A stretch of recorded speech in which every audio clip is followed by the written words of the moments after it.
Salut, salut.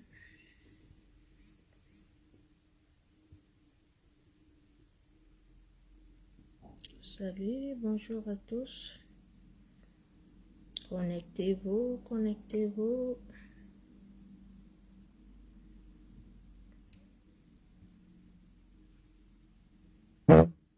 Salut, salut.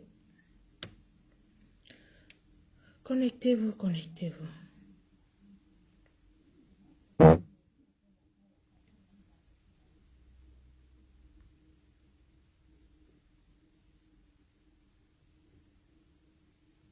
Mes chers jeunes compatriotes, nous célébrons aujourd'hui la 55e édition de la fête nationale de la jeunesse.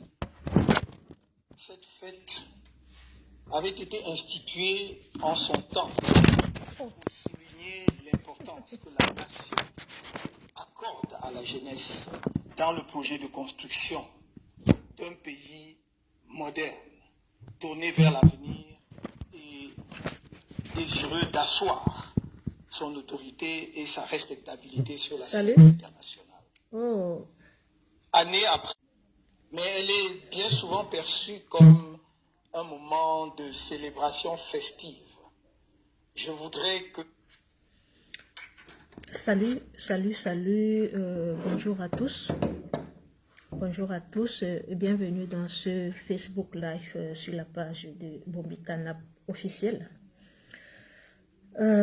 Si j'ai tenu à faire ce direct, c'est juste pour décrypter le message du président élu. Vous le savez tous, aujourd'hui c'est le 11 février. Donc, nous sommes le 11 février, qui est une journée de célébration. La célébration de notre jeunesse. Et donc, le président élu a tenu à faire passer le message à la jeunesse camerounaise. Nous allons voir tous ensemble qu'est-ce que le président élu propose à la jeunesse. Mais avant d'analyser, avant d'arriver sur le discours du président élu, nous allons faire un état des lieux. Aujourd'hui, la plupart d'entre nous, les combattants et tout, nous sommes de la génération des années 80, nous sommes de la génération des années 70, nous sommes de la génération des années 60. Et on nous a toujours... je me rappelle à l'époque comment on célébrait cette fête de la jeunesse. C'était une célébration en tout cas, c'était politisé. Parce que je me rappelle, ce jour, on défilait. Et quand on défilait, on avait des chansons pour faire l'éloge, pour glorifier notre président à l'époque, le tyran qui est au pouvoir jusqu'aujourd'hui. On portait des tenues. Je ne sais pas si vous avez porté cette tenue. On avait des t-shirts blancs et l'effigie du tyran était toujours sur le t-shirt blanc. C'était devant le t-shirt blanc. Moi, j'ai porté ce t-shirt blanc parce que moi, j'étais dans une petite ville. J'ai porté ce t-shirt blanc avec l'effigie du tyran pendant des années. Et quand on défilait, il y avait des chansons. Je ne veux pas prononcer le nom du tyran, mais on avait des chansons par rapport au tyran, comme il était un bon président et tout, et tout, et tout, et tout. C'est ainsi qu'on célébrait la jeunesse. En fait, aujourd'hui, on comprend que on nous amenait à penser que le tyran était le meilleur président. On préparait notre conscience. On nous a enveloppés dans cette auto-glorification de la personne du tyran. Et non de cette personne en tant qu'un président de la République à qui on doit demander des comptes. Mais cette personne, cette autorité à qui on doit allégeance, qui est comme un Dieu. On nous a habitués comme ça. C'est pour cette raison que la jeunesse d'aujourd'hui est qu'elle... Ah oui, Paul Biya. Oui, Laurie, bonjour Laurie. Tu as trouvé la chanson là, c'était vraiment ça. On chantait ça, on marquait les pas, on chantait ça. On nous a emballés dans ça des années et des années. Des années et des années. On organisait des petites activités aussi. Mais au fil des années, on a fréquenté pour beaucoup qui ont terminé les études. Pour ceux qui n'ont pas pu terminer les études, on a terminé les études, moi particulièrement. On a fait l'université au Cameroun. Qu'est-ce qu'on n'a pas fait? Mais après, quand on termine des études, quand il faut s'occuper du jeune, du moment où il a terminé les études, c'est là où tu ne vois plus personne. C'est là où tu ne vois plus ce président pour qui tu chantais. Tu étais fier d'être Camerounais en chantant. Tu avais des rêves. À ce moment, tu sors de l'université. À 24 ans, tu es encore jeune, mais ton pays ne t'offre rien. Ton pays ne t'offre rien. Tu sors de l'université, tu es abandonné à toi-même. C'est mon expérience. J'ai fait l'université au pays. Quand j'ai eu ma maîtrise à Yaoundé 2 à Soa, la seule opportunité que j'avais, c'était le concours de l'ENAM. C'était le concours de l'ENAM. Et ce concours de l'ENAM, vous savez combien de places? Il y avait 30 places au concours de l'ENAM. 30 places pour 2000 candidatures. C'était ce que c'est ce que le pays nous réservait. Pour moi, par exemple, une fille qui a grandi dans une zone rurale, qui allait juste dans une grande ville faire ses études et espérait avoir un avenir grâce à ses études, parce qu'on nous a dit, grâce aux études, vous pouvez travailler dans la fonction publique, vous pouvez servir votre État. C'est ce qu'on nous a enseigné. Mais dès que tu obtiens ton diplôme, tu vas faire un concours de l'ENAM où il y a 2000 candidatures pour 30 places. Il faut être génie. Il fallait être un génie pour passer ce concours. Et c'est la seule opportunité que tu as. Tu vas au Fonds national de l'emploi, il n'y a pas d'opportunité. Tu vas dans les ministères, il n'y a personne. Tu déposes des dossiers partout, il n'y a personne qui t'appelle. Entre-temps, qu'est-ce que tu fais? Entre-temps, tu restes là, tu vis chez tes parents, tu as déjà 24 ans, 25 ans, tu es abandonné à toi, tu es au quartier, tu ne fais rien. Pourtant, tu avais des rêves. Voilà un peu comment ces jeunes, voilà un peu comment un jeune se retrouve dans un pays qui l'a formé, un pays qui l'a formé, un pays à qui il avait le rêve de servir ses citoyens. Voilà comment au moins 80% des jeunes se retrouvent après leurs études. Je ne parle même pas des jeunes qui n'ont même pas fréquenté, parce que les jeunes qui n'ont même pas fréquenté sont déjà même abandonnés à eux-mêmes. Depuis même quand ils ont abandonné l'école, il n'y a personne. Moi, j'ai grandi dans une ville rurale où les jeunes ont abandonné l'école à 12 ans, à 14 ans, à 13 ans et tout ça. Mais après ça, ils se débrouillaient dans la vie. Des jeunes, ils marchaient partout au quartier, soit ils volent, soit ils vont faire un petit métier pour avoir de quoi manger. Déjà à 12 ans, déjà à 13 ans, les jeunes étaient déjà abandonnés à eux. Je l'ai vécu, c'est ma réalité, dans le quartier où j'ai grandi. Les jeunes étaient déjà abandonnés à 15 ans. Des parents sont là, ils sont misérables, ils n'ont rien à offrir même à leurs enfants. Le jeune est là, il n'arrive pas à s'en sortir. Les problèmes des jeunes au Cameroun, ce n'est pas aujourd'hui. Ce n'est pas aujourd'hui. C'est depuis longtemps que les jeunes souffrent dans ce pays. C'est depuis longtemps que les jeunes n'ont aucun avenir dans ce pays. Pourtant, quand quand on est dans les formations, on nous dit, non, vous avez un bel avenir, c'est vous qui allez diriger le pays. Et entre-temps, tous ces vieux font tout pour se maintenir au pouvoir. Tous ces vieux font tout pour ne pas céder leur place. La jeunesse est perdue. Ce n'est pas aujourd'hui. Quand je me souviens des années 90, nos aînés à l'université, on fait des marches, on fait des grèves et tout ça pour dénoncer les conditions de vie à l'université, pour dénoncer les conditions de vie estudiantine, les bourses qu'ils ont perdues. Avant, les étudiants avaient des bourses à l'université. Mais à un moment, on a tout coupé. Il faut payer tout, il faut tout payer. Et les jeunes n'ont pas d'emploi. Il n'y a aucune politique qui est mise sur pied pour donner de l'emploi aux jeunes.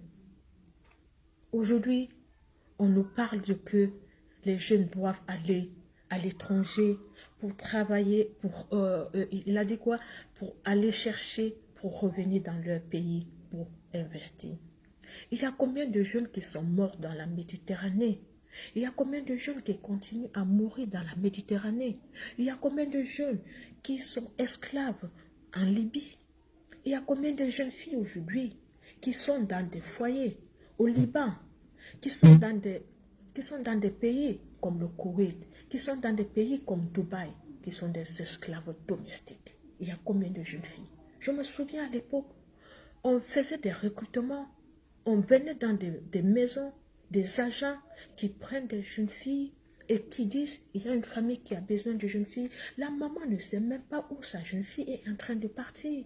On vient chez toi, on te dit, on a trouvé un travail dans un pays en Europe. Pourtant, ce n'est même pas un pays européen. Tu acceptes parce que ta jeune fille est là, elle ne fait rien, elle n'a aucun avenir. On prend ta fille, on va là, elle va au Liban ou au Koweït. Elle va vivre dans une famille pour être domestique dans cette famille. Imaginez un peu le calvaire que ces filles ont vécu. On a vu des vidéos des filles au Koweït, au Liban, qui sont en train de pleurer. Qu'est-ce que le gouvernement a fait pour ces gens? Qu'est-ce que le gouvernement a fait pour ces jeunes filles qui souffrent dans le monde? Même jusqu'aujourd'hui, ces jeunes filles sont encore dans ces pays en train de souffrir le martyre, en train de souffrir dans des ménages. Elles ne peuvent pas partir parce qu'elles doivent subvenir aux besoins de leur famille. Elles sont des esclaves parce qu'elles doivent aider des familles qui sont pauvres. Et ça, on nous parle de quoi? D'aller à l'extérieur, chercher pour venir investir au Cameroun. Est-ce qu'on s'est rendu compte des conditions dans lesquelles les Camerounais souffrent à l'extérieur? Est-ce qu'ils se rendent compte du calvaire que les Camerounais souffrent à l'extérieur? Est-ce que c'est leur priorité? Mais quand tu as réussi, c'est là où c'est bien. Parce que on prend même des exemples sur certaines personnes qui ont réussi. Mais on ne pèse pas, on ne voit pas ceux qui souffrent le martyre, ceux qui sont en train de souffrir pour le moment. Ils sont invisibles. Mais non, la jeunesse camerounaise a assez souffert.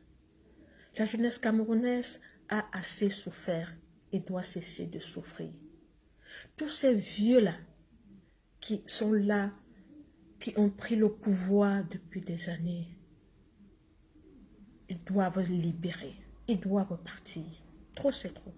La jeunesse camerounaise a assez souffert. Ils parlent de quoi?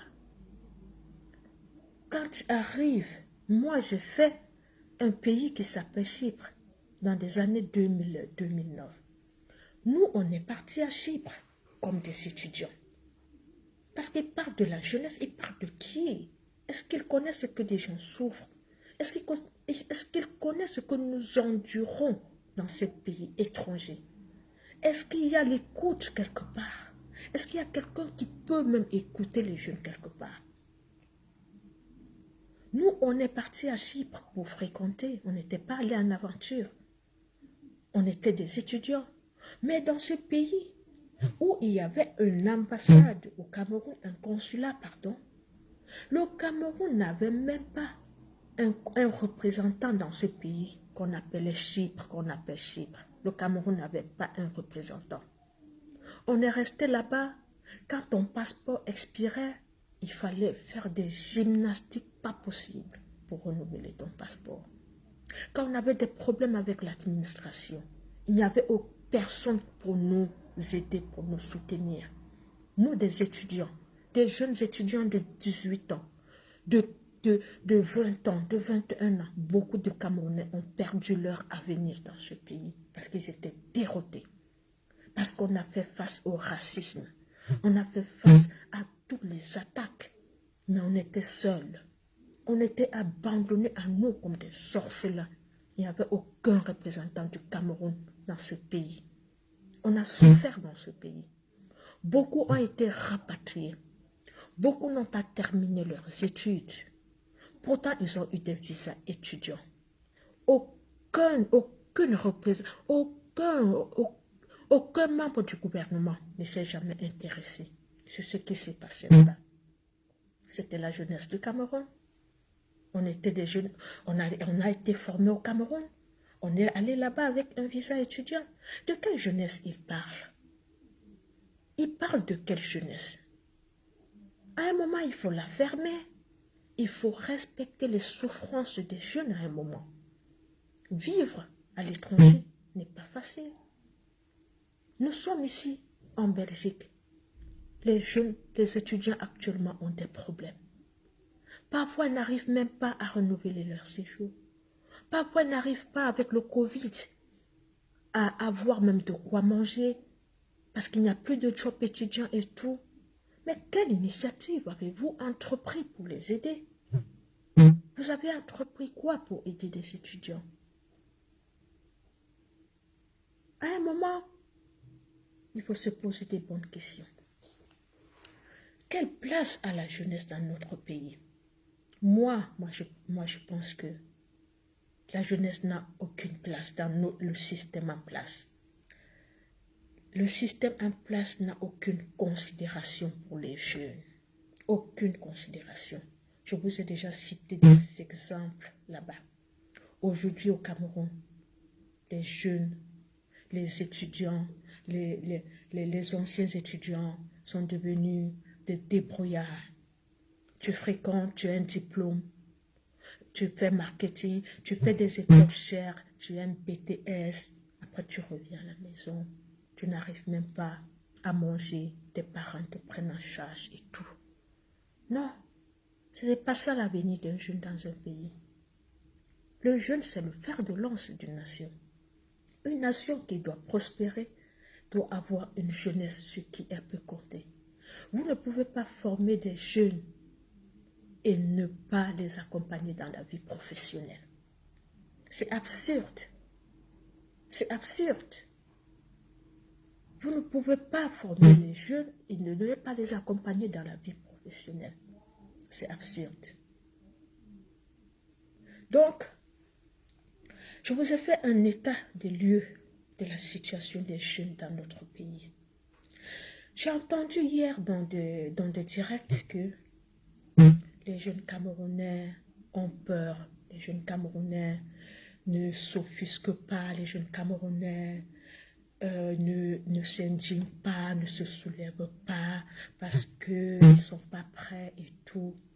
Moi, je ne peux pas accepter cela. Parce que les jeunes Camerounais ont montré au fil des ans qu'ils n'aiment pas ce pouvoir. Les jeunes Camerounais se sont opposés au régime dictatorial de Paul Biya.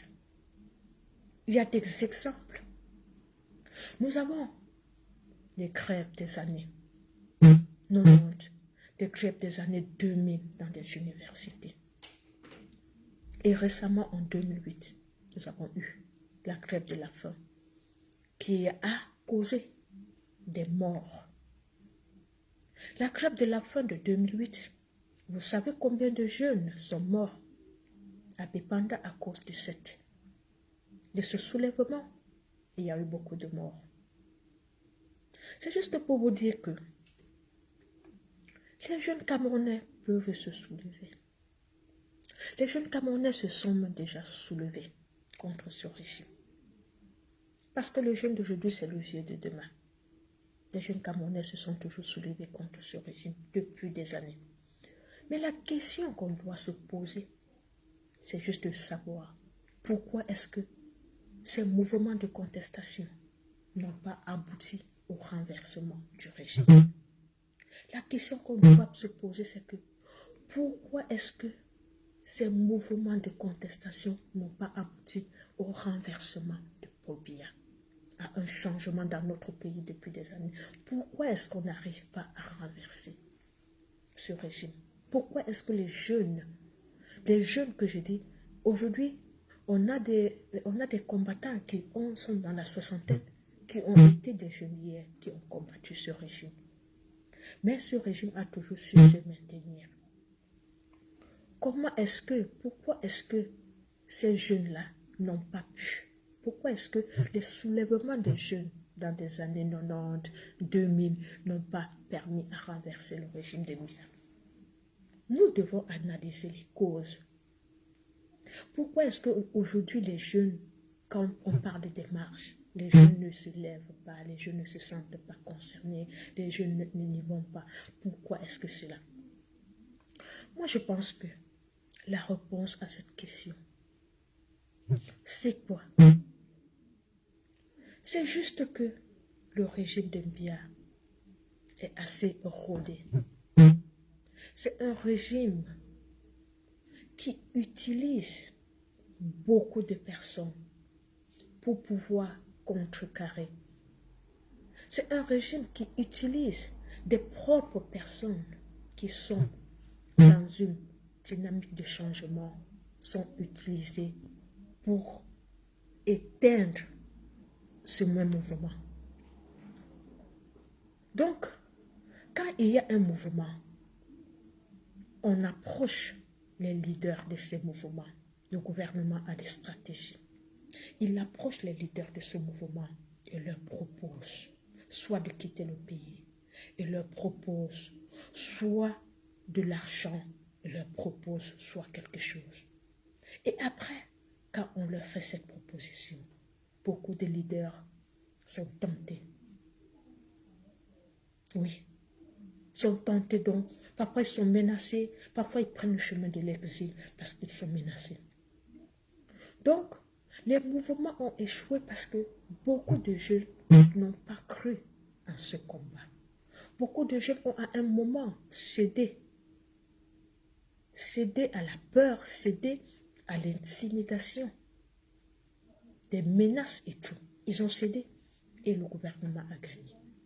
Voilà un peu comment le gouvernement utilise des stratégies pour éteindre, pour bannir, pour contrecarrer tout désir de changement dans la jeunesse. Aujourd'hui, nous avons lancé notre mouvement de contestation il y a de cela 2 ans et qui a été porté par les jeunes de la diaspora.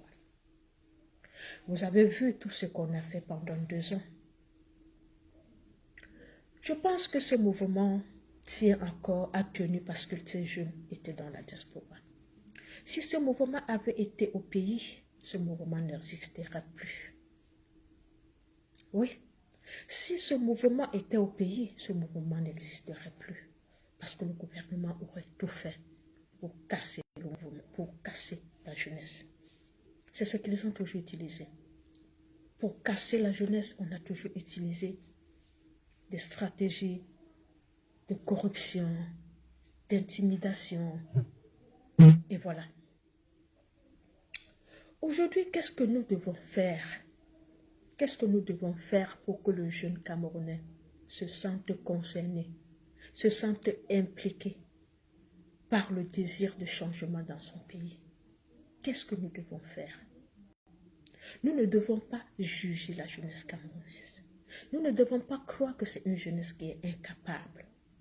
Non, nous devons examiner les causes endogènes et exogènes de la non-implication des jeunes dans le désir de changement. Nous devons analyser les causes. Qu'est-ce qui empêche le jeune de se lever en nombre. Qu'est-ce qui empêche le jeune de s'indigner en nombre? Beaucoup d'entre nous prennent l'exemple du Mali. Beaucoup d'entre nous prennent l'exemple de la Tunisie, de tous ces pays où la jeunesse s'est levée. Mais nous oublions que ces pays et le Cameroun, nous avons des divergences. Des divergences d'abord sur quoi? Au au Mali, les jeunes ont une identité commune. Cette identité, dans les pays musulmans, c'est l'islam. C'est l'islam et ils ont une autorité suprême qui est l'autorité de l'imam. L'autorité de l'imam. Chez nous au Cameroun, quelle autorité? On se réfère à quelle autorité chez nous? Chez nous, on a plus de 200, je ne sais pas combien d'églises, combien de croyances nous avons. On n'a pas de repère. Il doit avoir quelque chose pour unifier les jeunes du pays. Qu'est-ce qu'on a? Qu'est-ce qu'on a pour unifier notre jeunesse? Parce que le jeune, quand l'imam lui parle, il écoute. Qu'est-ce qui unifie notre jeunesse? C'est par là qu'on doit commencer. Le travail de la diaspora, pour le moment, doit être un travail de sensibilisation et de formation des jeunes dans l'esprit révolutionnaire. Si on ne fait pas ce travail, on aura échoué. Nous devons sensibiliser les jeunes et les former à la mouvance révolutionnaire. Et pour qu'on y arrive, ces jeunes doivent avoir des repères. Ces jeunes doivent avoir quelque chose qui doit les unifier. Moi, je fais mon constat et je propose des solutions. Si on va dans la base où, pour le moment, je fais deux catégories. Je fais deux catégories de jeunes. Nous avons les jeunes universitaires et les jeunes qui ont fini l'université ou bien qui n'ont pas fait l'université, qui sont déjà dans le secteur informel au pays. Nous avons ces deux catégories de jeunes. Les jeunes du secteur informel et les jeunes de l'université. Ce qui réunit les jeunes de l'université, c'est le savoir. C'est le savoir. Ça veut dire que nous devons aller vers ces jeunes, vers ces étudiants, parce qu'ils ont une cause, un intérêt commun, qui est le savoir, et qui est l'espérance en un avenir. Parce que tout jeune qui est à l'université, et qui se dit, un jeune Camerounais qui est à l'université espère en un avenir meilleur. Si tu vas à l'université, c'est pour avoir à travailler demain quelque part. Et compte tenu de la situation, de la conjoncture de notre pays, du désintérêt, du délaissement des jeunes par le gouvernement, nous devons arriver à sensibiliser les jeunes étudiants aujourd'hui en leur faisant passer ce message. Le gouvernement vous a oublié. Parce qu'après vos études, vous serez abandonné à vous-même. Regardez autour de vous. Tous vos aînés qui étaient à l'université avec vous sont des bensikineurs. Tous vos aînés qui étaient à l'école avec vous sont des sans-emploi. Tous vos aînés qui étaient à l'école avec vous sont... Voilà la démarche par laquelle nous pouvons arriver à sensibiliser nos jeunes en leur montrant la réalité, en leur sensibilisant sur leur avenir hypothétique dans notre pays et sur la nécessité de s'impliquer pour qu'il y ait un changement qui sera bénéfique pour eux. Parce que en ayant un changement, ils pourront avoir un emploi, un bel avenir.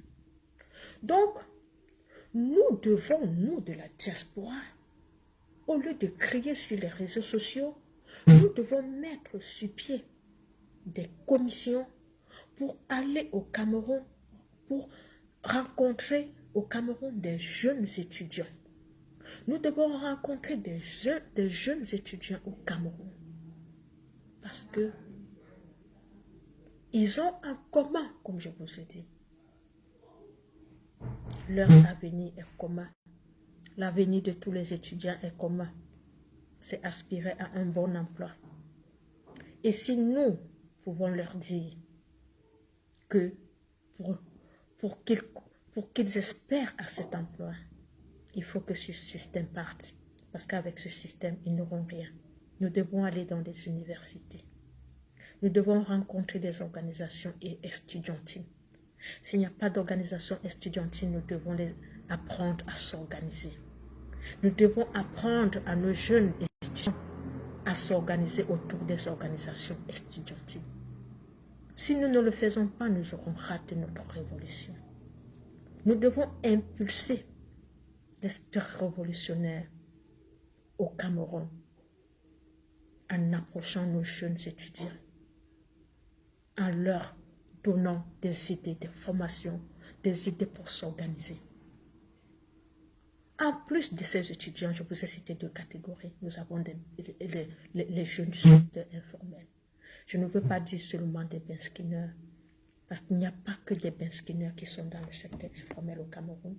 Il y a aussi tous ces jeunes des sauveteurs des marchés et tout, même dans des zones rurales, il y a des jeunes qui vendent du cacao, qui survivent avec la vente du cacao à la sortie, tout ça. Ces jeunes, nous devons aller les voir. Nous devons leur apprendre à s'organiser, à se réunir autour de quelque chose. La lutte ne peut pas être individuelle. Les jeunes doivent s'organiser autour des associations. Nous devons aller les rencontrer. L'association des benskinners, l'association des sauveteurs, l'association des tacleurs, l'association de tout ça. Donc, nous devons aller les rencontrer.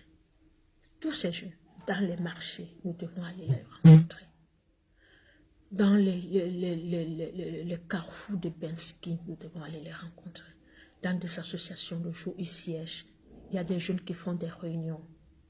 Nous devons aller là-bas, dans les villages et tout, les rencontrer, leur parler de la citoyenneté, leur parler de leur rôle dans le changement du pays. Nous ne devons pas aller leur parler d'un parti politique, mais nous devons aller leur parler de leurs droits et obligations en tant que citoyens du Cameroun. Qu'est-ce qu'ils ont droit à quoi? Qu'est-ce qu'ils peuvent faire pour amener le changement? Même, ils ne sont pas obligés d'être membres d'un parti politique. Ils ne sont pas obligés d'être membres d'un parti politique. Mais ils peuvent s'organiser, même au sein de leurs petites associations, pour revendiquer ce qui leur revient de droit. Être citoyen d'un pays, ça veut dire que je dois avoir droit à un travail. Être citoyen d'un pays, ça veut dire que je dois avoir droit à de bonnes routes. Être citoyen d'un pays, ça veut dire que je dois avoir droit aux soins de santé. C'est ça la citoyenneté. Être citoyen d'un pays, ça veut dire que j'ai le droit de choisir librement mes dirigeants. C'est ça la citoyenneté. Et si cela n'est pas respecté, je peux aussi revendiquer que cela soit respecté. C'est ce qu'on doit enseigner à nos jeunes. L'État a l'obligation de respecter ses engagements envers la société et envers la jeunesse. Et la jeunesse a aussi le droit d'exiger à l'État un minimum de respect de toutes ses obligations envers lui, envers le jeune. L'État a des obligations envers le jeune. Donc, le jeune n'a pas besoin d'être membre d'un parti politique pour revendiquer ses droits citoyens. Il n'a pas besoin. Il n'a pas besoin du tout. Et c'est nous donc, dans la diaspora résistante, nous devons mener ces actions au 237. Nous devons apprendre à nos jeunes à s'intéresser à la vie politique, à devenir de vrais citoyens. Oui, c'est ça. Nous devons leur dire ça. Donc, si on revenait un peu au discours du président élu, son discours a dans le même sens. Il a demandé aux jeunes de s'impliquer dans la chose politique, publique. Pas seulement politique, mais publique. Aux jeunes de s'inscrire sur les listes électorales. Les jeunes, allez vous inscrire sur les listes électorales. Si vous n'avez pas de CNI, revendiquez au CNI. Vous avez le droit de revendiquer au CNI. Allez dans les commissariats. Si dans le commissariat, on vous dit que vous n'avez pas le droit d'avoir votre CNI, faites des photos. Faites des photos, envoyez sur les réseaux sociaux. Faites les photos, faites même des vidéos, envoyez sur les réseaux sociaux. On va traquer tous ces gens-là. Ne vous laissez plus impressionner par des titres de sous-préfet, commissaire, patati patata. Ils sont là pour vous. Commissaire, sous-préfet, policier, tout ça, ils sont là pour vous servir. Ils ne sont pas là pour montrer le grade et tout ça. Ils sont là pour vous servir. Donc, si vous allez dans un commissariat, bonjour Rosalie, bonjour, bienvenue dans le direct. Donc, si vous allez dans les commissariats et qu'on vous fasse chier pour vous dire vous faites des photos, vous pouvez vous filmer les réseaux sociaux. C'est une force. Vous êtes né à l'époque des réseaux sociaux. Il faut profiter de ce que les réseaux sociaux nous offrent. On peut faire une révolution avec les réseaux sociaux. On peut casser ce pouvoir avec les réseaux sociaux. Les réseaux sociaux, c'est une force pas possible. Donc, envoyez les vidéos, filmez tous les actes, tous les actes de corruption, d'abus de pouvoir. Filmez et vous envoyez. On va les médiatiser. On va les exposer. C'est ça l'implication. Le président, il lui a dit ceci. Impliquez-vous dans le changement de votre pays. Impliquez-vous. Ne soyez pas morose. Parce qu'il a dit, on observe une morosité. N'ayez pas peur qu'une autorité ne vous intimide pas. Les autorités sont là pour vous. Ils sont supérieurs à vous parce qu'ils doivent vous orienter et tout. Mais ils ne sont pas supérieurs pour vous faire des abus. Ils n'ont pas le droit de vous faire des abus. Non et non. Ils n'ont pas ce droit-là. Il faut savoir vous imposer. Vous revendiquer ce qui vous revient. C'est ça. Le avec, là, c'est terminé.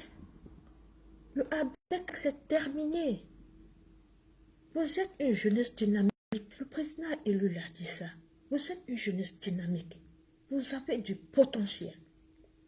On ne peut pas vous réduire à des besquinets, vous réduire à des gens qui marchent pour commander. On ne peut pas vous réduire à ça. Vous ne méritez plus que ça.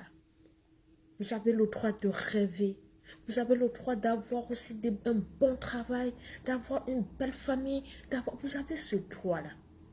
Et pour l'avoir, il faut se battre. Il faut se battre. Personne ne vous donnera. La liberté, ça s'arrache. Même nous, aujourd'hui, on est chez les Blancs. On se bat. Moi, je suis arrivée à Chypre étant étudiant. On n'avait pas le droit de travailler là-bas à l'époque. On s'est battu là-bas. Quelques étudiants africains, on était là-bas à l'époque. On s'est battu. On a eu le droit de travailler. On était là-bas à Chypre. On a été victime de racisme. Tous les jours, on était victime de racisme. On se battait. Il n'y avait rien qui était donné là-bas. Rien. La société, c'est comme ça. On doit se battre, même ici chez les Blancs. Il y a des revendications tous les jours. Les gens se battent pour leurs droits, pour qu'il y ait amélioration. Parce qu'il y aura toujours une poignée de personnes. Bonjour ma grande, bonjour Tracy Royal. Il y aura toujours une poignée de personnes qui vont s'accaparer s'approprier des richesses des autres et laisser les autres dans la pauvreté. Même en Europe ici, nous les immigrés, on se bat tous les jours contre des politiques d'extrême droite. La liberté s'arrache et c'est avec la liberté que vous aurez du travail. Aujourd'hui, 80% de jeunes sont dans le chômage au Cameroun. 80% de jeunes n'ont plus de rêve. 80% de jeunes sont abandonnés à eux-mêmes. Parce que vous ne faites rien, vous les regardez faire. Parce que c'est l'État, c'est une grosse machine. Mais non, mes jeunes, organisez-vous. C'est notre rôle à nous, de la diaspora, de vous apprendre, de vous dire nos expériences. Qu'on arrive où on est là, on s'est battu et on se bat tous les jours. Seulement notre peau, cette peau noire, déjà, c'est une peau qui nous cause des problèmes même ici. Même dans les lieux, même sur le plan professionnel, sur le plan du logement, sur le plan même du regard de la société, on se bat. Parce qu'on a cette peau. Quand tu travailles, tu dois travailler plus que quelqu'un qui a une autre peau pour que tu sois respecté. Ce n'est pas facile pour nous-mêmes ici. On se bat tous les jours. On se bat contre les discriminations. On se bat contre le racisme. On se bat contre les abus. Il y en a partout. Mais au moins ici, nous sommes dans une société où le respect des droits de l'homme, où des gens ont déjà mené beaucoup de combats et on est quand même à un niveau où ce n'est pas comparé au Cameroun. C'est vrai, on parle. Ce qui est sûr, on ne parle pas plus que les gens de ce gouvernement. Les gens de ce gouvernement, ils parlent plus que nous. Parce que ce qu'ils ont fait, ce qu'ils font depuis des années, c'est de parler pour rien. Ils parlent plus que nous. Nous, on ne parle pas beaucoup, mais eux, ils parlent. Quand le discours, j'entends le discours du tyran, j'entends le thème de la fête de la jeunesse. On dit jeunesse entre résilience et Covid et tout ça. Est-ce qu'il y a le Covid au Cameroun? Un stade où on organise un pays, on organise de la CHAN, on organise des concerts, on parle de Covid. Il n'y a pas de Covid. Il ne faut pas que nous embarquons dans quelque chose. Il faut parler maintenant de développement, de comment est-ce que les jeunes s'en sortent. On nous parle de Covid. Ça n'a pas de sens. Rentrez chez vous. Mon cher, l'essentiel pour nous, ce n'est pas de rentrer. L'essentiel pour nous, c'est de pouvoir sensibiliser ceux qui sont déjà sur place et apporter notre aide à ceux qui sont sur place. Nous avons 25 millions de Camerounais, plus de 25 millions de Camerounais au Cameroun. Donc ça veut dire, au moins les jeunes, c'est plus de 50% peut-être de la population. Nous avons plus de 10 millions de jeunes au Cameroun. Ces 10 millions de jeunes doivent apprendre à s'organiser. C'est de ça qu'il est question. Il n'est pas question des jeunes de la diaspora de rentrer au Cameroun. Il est question des jeunes de la diaspora de profiter, pas de profiter, de parler de leurs expériences à ceux qui sont restés au pays, d'orienter ceux qui sont au pays, de pouvoir sensibiliser, de pouvoir donner des idées à ceux qui sont restés au pays. C'est pas en rentrant que quelque chose va changer. Et le monde est devenu tout. On a des réseaux sociaux. Donc ça veut dire que quoi? Ça veut dire que, voilà, même étant ici, on peut accomplir des choses. On est dans l'ère de la technologie, mon cher. On est dans l'ère de la technologie. Avec la technologie, on peut engager une révolution, on peut gagner une bataille avec la technologie. Donc, le défi, c'est d'organiser, c'est de sensibiliser les jeunes au 237. C'est ça notre défi. Et la diaspora va s'y mettre. On va s'y mettre. Le président élu a dit ceci. La formation est très importante. Et cette formation, c'est la formation à l'élan citoyen. La formation à ce que ça veut dire être Camerounais. Être Camerounais signifie quoi pour toi, un jeune? C'est de ça qu'il s'agit. C'est par là qu'on doit commencer. Comment sommes-nous Camerounais? Comment est-ce qu'un Camerounais se définit, un jeune Camerounais se définit? Son rapport avec l'État. C'est ça. Et nous ici, nous sommes là pour soutenir les jeunes du 237. Nous allons les soutenir. Il n'y a pas question de dire que de rentrer. Non, le monde technologique. Aujourd'hui, avec Facebook, avec WhatsApp, le monde est devenu un petit village. Hein. La distance n'est plus un souci. La distance n'est plus un souci. Le monde est devenu un petit village. Donc, oh là là, mon chargeur, bon, je ne sais pas, j'ai eu un souci de chargeur là. Attendez, je vais charger mon téléphone sinon. Une minute.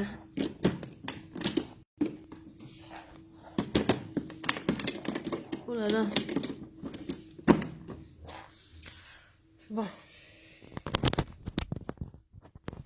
Bon. Désolé, hein, j'ai eu un petit souci avec mon téléphone que j'ai mis à la charge. Bon, comme je disais, voilà. Attendez, je lis un peu les commentaires. Lis un peu les commentaires. Changement commence, comment ce n'est pas un blablatin online, comment on va changer, moi quand c'est juste une marinée comme tous les autres. Voilà, moi si je vais te répondre, c'est juste pour te dire que dans le changement, la communication est très très importante. Quand on parle de communication, on parle aussi de formation. Parce que même quand tu vas à l'école, mon cher, tu vas à l'école, on blablabla. Hein. À l'école, tu t'assois, le professeur vient blablabla toute la journée. Ça doit commencer par là. C'est pour la tête. Donc ne pense pas que le blablabla, c'est pour rien. On doit nourrir l'esprit. Et c'est un blablabla que l'esprit se nourrit. Parce qu'il y a beaucoup de jeunes qui ne savent même pas ce qu'on appelle aller s'inscrire sur les listes électorales. Tu as bien compris? Beaucoup de jeunes ne savent même pas. Si on ne te dit pas. Donc pour toi, parler c'est blablabla. Non, mon cher, c'est le gouvernement qui blablabla. Parce que nous parlons pour sensibiliser le peuple. Le gouvernement devrait agir. Et est-ce que le gouvernement agit?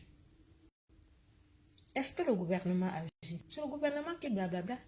Parce que chaque fête de la jeunesse, on vient nous dire qu'il y aura création de 5000 postes. Après, les jeunes sont abandonnés à eux-mêmes. On attend encore le 11 février pour dire qu'on va encore créer 5000 postes. Entre-temps, vous parlez de blablabla. Voici un exemple de blablabla, ce que votre tyran, le dictateur, a dit hier. Moi j'ai lu sur les réseaux qu'il a demandé à la diaspora de rentrer au Cameroun pour travailler. Vous savez ce que ça veut dire un gouvernement qui demande à une diaspora de rentrer dans son pays pour travailler? Vous savez, tu connais la signification de dire que rentrer dans un pays travailler? Quand il dit ça, il doit mettre sur pied le lendemain des programmes qui vont faciliter le retour de la diaspora. Il ne suffit pas de parler, il suffit d'agir. Parler que la diaspora doit rentrer, ça veut dire qu'ils ont déjà réfléchi et analysé sur comment amener la diaspora à rentrer au 237. C'est très important. On ne se lève pas un matin, on dit il faut que la diaspora rentre. Mais non. Moi, en tant qu'un président de la République, je propose ça à la diaspora comme politique pour amener la diaspora à rentrer. Voilà un peu comme un président de la République doit passer une communication dans des pays sérieux. Par exemple, on peut concevoir un projet de logement pour la diaspora. On peut concevoir un projet d'investissement pour la diaspora. Je te prends juste des exemples. Dis par exemple que celui qui vit à la diaspora, qui veut construire au Cameroun, voici les terrains que l'État met à leur disposition. Si le coût ailleurs, c'est 20 000 francs le mètre carré, l'État peut dire, il part dans une ville, comme je ne sais pas où, à Edéa, je ne sais pas où. L'État a beaucoup de terres. L'État a beaucoup de terres. Il part dans une ville.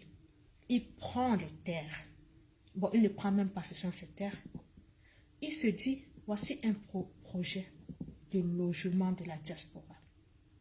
Le mètre carré de ce terrain va coûter 2 000 francs ou 5 000 francs pour tous ceux qui vivent en diaspora. Vous êtes éligible à ce projet. Vous pouvez concourir à ce projet. C'est votre projet, c'est un projet de la diaspora. Mettre sur pied une équipe, un site internet, toute une équipe, je ne sais pas, pour mener le projet. Voilà comment est-ce que on peut dire que un gouvernement est en train de faire que un gouvernement est en train de vouloir que sa diaspora rentre. Quelle est la stratégie? Quel est le projet qui est mis sur pied pour amener la diaspora à rentrer au Cameroun? Monsieur le tyran, quel est le projet?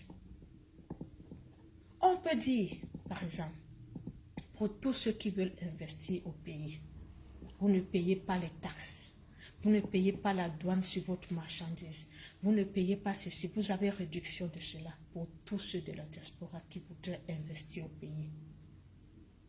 Pour tous ceux de la diaspora qui voudraient s'installer au pays, vous ne faites pas ci, vous ne faites pas ci, vous ne faites pas ci, ou vous pouvez faire ça. Voilà un peu les projets. Des bons gouvernements ne parlent pas, mais ils agissent. Et quand ils agissent, nous on parle pour apprécier ce qu'ils ont fait. Regardez en Côte d'Ivoire. Regardez en Côte d'Ivoire. Il y a un projet de logement, d'acquisition de biens immobiliers pour la diaspora en Côte d'Ivoire. Ce projet-là est mené par une société marocaine. Écoutez bien, ce projet est mené par une société marocaine soutenue par le gouvernement ivoirien qui permet à la diaspora d'acquérir des biens immobiliers tout en étant ici en Europe. Tu n'as plus les maux de tête d'envoyer l'argent au pays pour que quelqu'un va, je ne sais pas quoi, avoir les maux de tête avec le maçon, avoir les maux de tête avec ceci, avoir les maux de tête avec cela. Le gouvernement a accompagné une société étrangère qui s'est installée en Côte d'Ivoire pour amener la diaspora à investir dans l'immobilier en Côte d'Ivoire. Et ce projet marche à merveille. Parce que toute la diaspora ivoirienne adhère à ce projet. Ils sont contents de ce projet.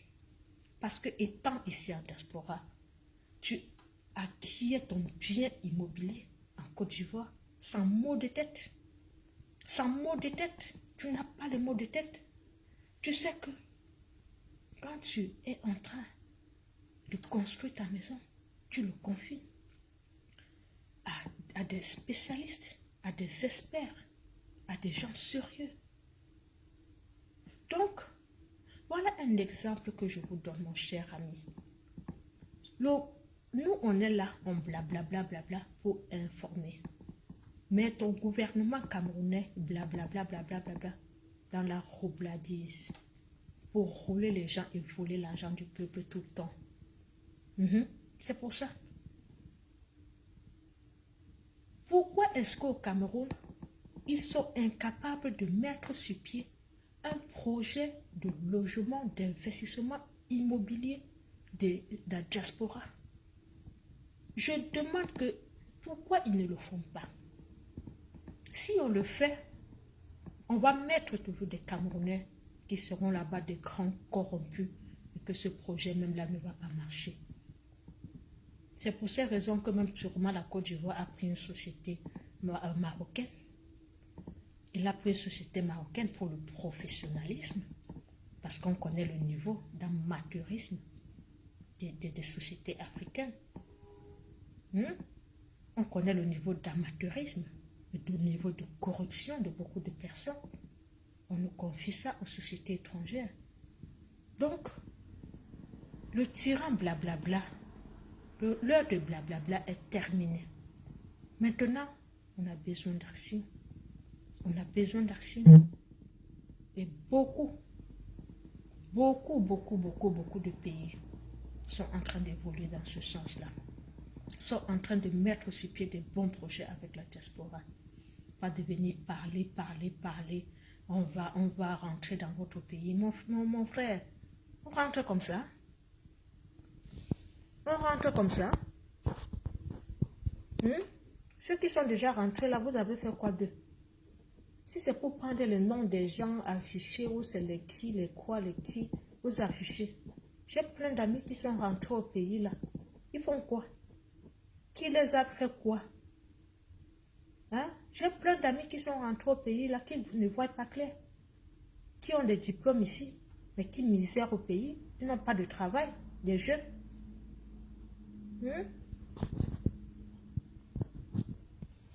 Vous parlez quoi aux gens? Que rentrer au pays, ça veut dire quoi? On va avoir le travail. Vous avez mis quoi sur pied? Pour qu'on ait des garanties que on va être bien installé et tout. Vous ne travaillez pas, vous ne travaillez sur rien. Vous venez pondre des inerties parce que c'est la fête de la jeunesse. C'est terminé. C'est terminé l'époque là. C'est terminé l'époque où vous étiez des dieux là. C'est terminé cette époque. Je vous dis bien, c'est terminé. Aujourd'hui là, nous sommes debout. Nous sommes une jeunesse debout. Une jeunesse qui sait ce qu'elle a à faire. Donc, mes chers amis, pour ceux qui viennent de se connecter dans le direct, je vous dis déjà bonjour. Et merci donc d'être là. C'était juste un direct pour décrypter le message du président élu et inviter la jeunesse à prendre plus de responsabilités, à être plus impliquée dans le processus révolutionnaire de notre pays, sans oublier aussi de dire notre part de responsabilité. La responsabilité de la diaspora, d'organiser cette jeunesse. Nous avons cette lourde responsabilité d'approcher cette jeunesse. Oui, nous avons cette lourde responsabilité et nous le faisons déjà avec beaucoup d'actions, de campagnes que nous sommes en train de mettre sur pied au Cameroun. L'United for Cameroon, c'est une initiative de la diaspora combattante, qui est en train de travailler sur le projet de formation de sensibilisation des jeunes au Cameroun par le biais de la société civile. Et je vous invite à accompagner, à soutenir les actions de United for Cameroon. C'est vrai que nous sommes sur la page de Bobby Tanap. Bobby Tanap, c'est un partenaire de United for Cameroon. Nous devons être unis pour pouvoir renverser cette dictature. Nous devons être unis. Nous devons adhérer à toutes les initiatives. Parce que seul on ne peut pas. Seul on ne peut pas. Parce que on nous a toujours divisés. Le gouvernement a toujours divisé pour mieux régner, diviser l'opposition, diviser ci, diviser ça. Quand les gens sont divisés, rien n'est possible. Pourtant, on peut être divisé, mais ayant un objectif commun. L'objectif commun, c'est de renverser la dictature. Et même étant divisés, nous devons être unis. Nous devons être unis autour de cet objectif. Notre rêve, c'est le rêve d'un Cameroun nouveau. Un Cameroun nouveau sans dictature. Un Cameroun nouveau avec le départ du dictateur Pobia. Un Cameroun nouveau avec le départ de tous ces vieux croulants qui ont pris en otage notre pays. Notre rêve de la jeunesse aujourd'hui, c'est de voir ce Cameroun nouveau.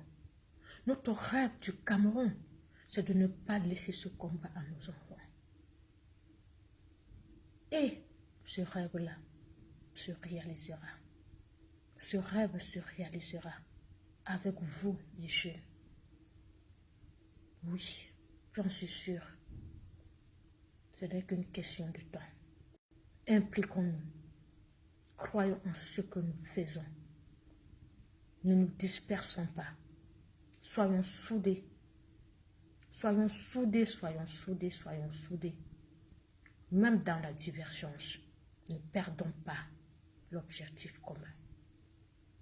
Même dans la dissidence des points de vue, ne perdons pas l'objectif commun. Même dans nos luttes, nos querelles internes, ne perdons pas l'objectif commun, qui est le départ du dictateur et de ses amis croulants. La jeunesse camerounaise doit être respectée. La jeunesse camerounaise doit être rétablie dans cette unité qui est perdue depuis des années. La jeunesse camerounaise a le droit de rêver comme toute jeunesse. La jeunesse camerounaise a le droit à un bel avenir comme toutes les jeunesses. Et ce sera notre combat. Et nous y arriverons. Nous le rendons. Nous lutterons pour cela. Trop c'est trop. Je ne peux pas dire bonne fête. Bonne fête de la jeunesse. Bonne fête de quoi? Je ne sais pas. Parce que là, moi, en tout cas, moi, depuis des années, tant que ces gens-là ne partent pas, pour moi, il n'y a plus de fête. Il n'y a plus de célébration. Tant qu'ils ne partent pas, il n'y a plus de célébration. C'est comme ça. Bon, mes chers amis, c'était un plaisir de vous entretenir. Si vous avez quelques questions, je peux toujours répondre. Sinon, on va se barrer. Hein. Je parle comme je parle comme au Cameroun. Hein. S'il n'y a pas de questions, mes chers amis, on va se barrer. Si vous n'avez pas de questions. Vous n'avez pas de questions, mes chers amis? Bon, je regarde un peu, je défile. Ok. Donc, voilà. Ça a été un plaisir d'être avec vous ce matin. Et restez connectés sur la page des Bobitanap officielle. Et voilà, restons concentrés sur notre objectif. Et je vous dis bye bye.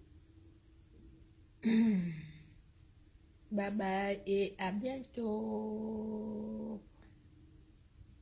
Bye bye.